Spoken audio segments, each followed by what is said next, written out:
Je t'écris parce que j'ai arrêté de regarder le monde avec leurs yeux.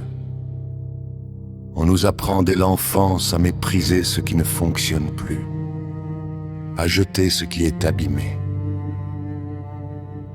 Pourtant, regarde cette horloge au mur, celle dont les rouages sont figés dans la poussière. On dit d'elle qu'elle est inutile, mais dans son silence, 2 fois par jour, elle est plus précise que n'importe quel mécanisme en mouvement. Elle attend que l'univers s'aligne sur sa vérité, tandis que les autres s'épuisent à courir après une seconde qu'ils ne rattraperont jamais. Il y a une beauté dans ce que la masse appelle la chute. Prends cette pomme qui pourrit, abandonnée dans l'herbe. Pour le passant, c'est une faim, une odeur de décomposition. Mais pour l'insecte qui vit en son sein, c'est une providence, un refuge, une source de vie absolue.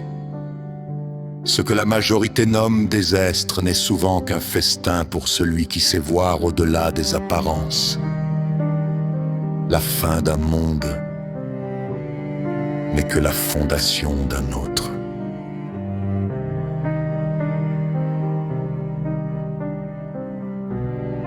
On te critique, on te juge, on essaie de mesurer ta valeur avec des règles qu'ils n'ont même pas inventées.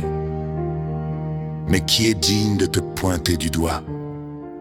Nous vivons dans un monde de définitions imposées. On nous répète, par exemple, que le chien est le meilleur ami de l'homme.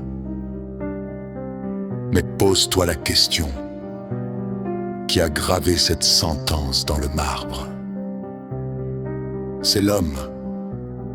C'est nous qui avons défini cette loyauté pour nous rassurer, pour combler notre propre vide, pour donner un sens à notre besoin de domination ou de compagnie. C'est là que réside le piège. Les gens n'acceptent pas les faits. Ils imposent des récits. Ils créent des croyances, puis ils les appellent réalité. Ils voient ce qu'ils ont besoin de voir pour ne pas devenir fous. Ils définissent ce qu'ils croient, puis ils t'obligent à vivre dans leur dessein.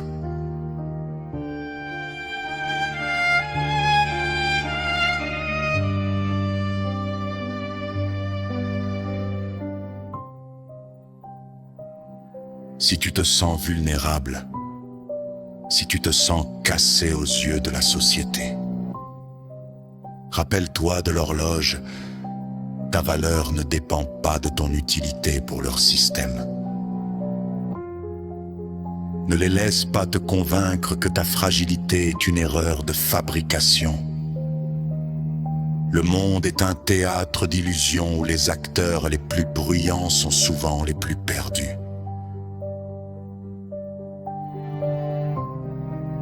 Reste cette pomme nourricière pour ceux qui comptent. Reste cette horloge immobile qui connaît sa propre heure.